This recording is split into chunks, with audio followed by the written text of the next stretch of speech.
Hello friends, welcome back to our channel. कल हमने discuss किया था कि यूपीएससी क्या है, कैसे एग्ज़ाम लेता है, किस स्टेजेस में एग्ज़ाम होते हैं, ये सब डिस्कस किया था।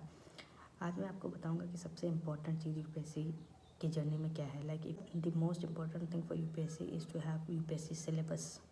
मतलब उसके बिना तो प्रिपरेशन का सोचना ही नहीं है। मैंने देखा कि इवन मैं भी वैसे ही था। मैं जब जर्नी में गया, मैंने पहला अटैम्प्ट बिना यूपीएससी सिलेबस के ही दिया। मतलब I did not have any syllabus of UPSC. मैंने बस ऐसे रैंडम पढ़ा, जो भी कोचिंग पे पढ़ाया गया मैंने पढ़ा, रिवाइज़ किया, दे के आ गया।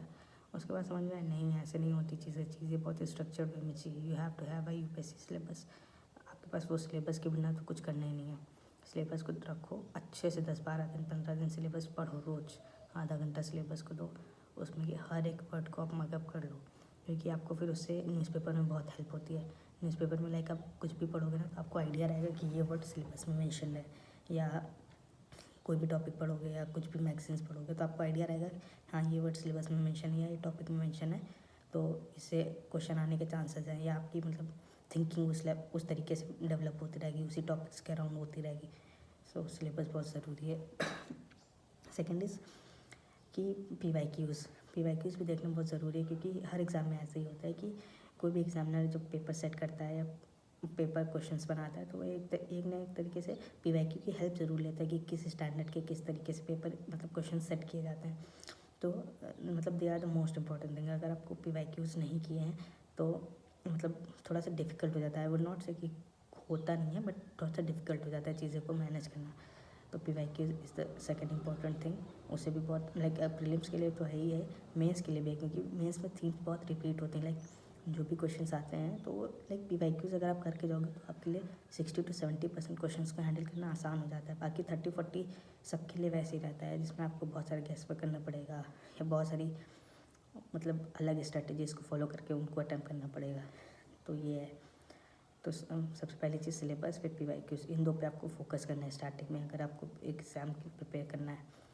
उसके बाद आप बेसिक बुक्स को शुरू करिएगा। कभी भी ये नहीं कि स्टैंडर्ड बुक पे सीधा जंप करके, लाइक पॉलिटी या एनसीईआरटी आप देखो 11th-12th की, आपको धीरे धीरे बेस बनने लगेगा। अगर आपका ह्यूमैनिटीज़ बैकग्राउंड नहीं है तो लाइक पॉलिटी के लिए, ज्योग्राफी के लिए तो एनसीईआरटीज़ मेन ही रहती हैं, उनमें तो NCERTs they are the must for geography. Environment के लिए आप कोई भी PMFIS बहुत ज़्यादा चल रही है, कलर्ड बुक है तो कर सकते हो। बट बेसिकली पहले तो क्लास 12th की बायोलॉजी के लास्ट 4 चैप्टर वो बहुत इंपॉर्टेंट है।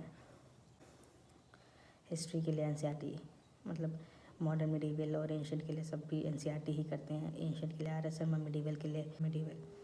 सो ये अब new old NCERTs for history is very debatable topic, but I think new are the better ones. क्योंकि मैं जिस कोचिंग में था वहाँ पे सर बोल रहे थे कि लोग ओल्ड के पीछे भाग रहे हैं, बट अगर गवर्नमेंट ने बुक्स अपडेट करी हैं तो मतलब they must be preferring for कि न्यू एनसीईआरटी लोग पढ़े हैं वही जाने। तो ठीक है, अगर आपके पास ओल्ड है कोई बात नहीं, बट नहीं भी कर सकते हो। और कुछ लोग तमिलनाडु बोर्ड की भी बुक पढ़ते हैं फॉर एंशिएंट एंड मिडीवल, तो दैट इज़ डूएबल। मतलब अगर आपको वो करनी है तो वो भी बेस्ट है, वो आप ले सकते हो।